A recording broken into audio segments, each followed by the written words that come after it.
ម្ចាស់ជីវកម្មយើងតែងតែឆ្ងល់ថាតើជីវកម្មហ្នឹងវាមានប្រមាណប្រភេទហើយប្រភេទអីដែលមានប្រាក់ចំណេញច្រើនបាទជាទូទៅប្រភេទអាជីវកម្មគឺមាន3ប្រភេទធំទី1យើងទិញអីលក់នឹងទៅវិញមិនប្រែរូបដើមទី2business ផ្អែកផលិតកម្មទី3សេវាកម្មសុទ្ធក្នុង business ទាំង3ហ្នឹងគឺមានតែ business សេវាកម្មសុទ្ធទេដែលចំណេញច្រើនហេតុអីពីព្រោះសេវាកម្មសុទ្ធវាអត់មានថ្លៃដើមបាទហើយចាយដើមទុនតិចសេវាកម្មសុទ្ធគឺអត់មានថ្លៃដើមទេហើយចាយដើមទុនតិចបាទអញ្ចឹងខ្ញុំលើកទាំង3ហ្នឹងបញ្យល់ហេតុអីបានជាសេវាកម្មសុទ្ធចំណេញបានច្រើនឧទាហរណ៍ថាយើងទិញអីលក់នឹងទៅវិញបាទទិញតុកលក់តុកទិញម៉ាស៊ីនត្រជាក់លក់ម៉ាស៊ីនត្រជាក់ឧទាហរណ៍ថាឥឡូវយើងលក់ម៉ាស៊ីនត្រជាក់ចោះមួយខែយើងលក់ទៅបាន$10000ថ្លៃដើមថ្លៃម៉ាស៊ីនត្រជាក់ហ្នឹងអស់8000ណាយើងចំណេញដុលបានតែ2ទេដកចំណាយរដ្ឋបាលការជួលផ្ទះប្រាក់ខែបុគ្គលិកទឹកភ្លើងយើងបានអស់1500ទៀតយើងសល់តែ500ទេអញ្ចឹងអារោនប៉ុណ្ណឹងបើប្រៀបប្រាក់ចំណេញនិងចំណូលយើងបានតែ5%នៃចំណូលទេមានន័យថា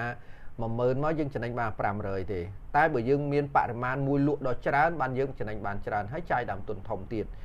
ឯផលិតកម្មយើងដូចជាផលិតគុយទាវផលិតស្អីគេនំប៉ាវផលិតទឹកសដែកបើយើងទិញមកប្រែរូបដើមហ្នឹងឧទាហរណ៍ថាយើងមានចំណូលពីលក់ទឹកសដែកយើង$10000អញ្ចឹងផាត់ថ្លៃដើមទៅវិញអស់5000ណាជាទូទៅ around 50% គឺ5000អញ្ចឹងសល់5000ចំណេញដល់បាន5000ចំណាយរដ្ឋបាលលើអានឹងតិចអស់2000យើងចំណេញ around 30% គឺ3000អញ្ចឹងបាន30% ប្រៀបនឹងចំណូលបើសេវាកម្មផ្នែកសេវាកម្មសុទ្ធផលិតbusiness ផ្នែកសេវាកម្មសុទ្ធចំណូល10000មកយើងអត់មានថ្លៃដើមទេបាទយើងធ្វើសេវាកម្មសុទ្ធអត់មានថ្លៃដើមគឺចំណេញដល់បាន10000មកអញ្ចឹងយើងចំណាយរដ្ឋបាលអស់ប្រហែលជា3000ឬក៏4000ចុះបាទយើងចំណេញ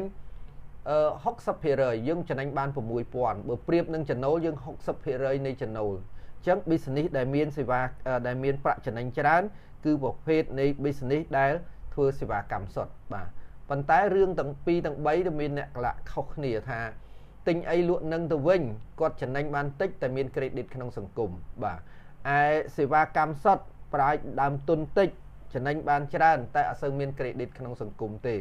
អញ្ចឹងបើយល់ល្អយើងគួរតែរើមុខរបរទាំង3ហ្នឹងតែម្ដងបាទរើទាំងទិញអីលក់នឹងទៅវិញហើយផលិតអានឹងឲ្យធ្វើសេវាកម្មសុទ្ធដើម្បីវាណែងនងគ្នាវាជួយគ្នាបានទាំងអស់មានន័យថាបានទាំងប្រាក់ចំណេញបានទាំង credit ក្នុងសង្គមបាទអរគុណច្រើនក្នុងការចូលរួមស្ដាប់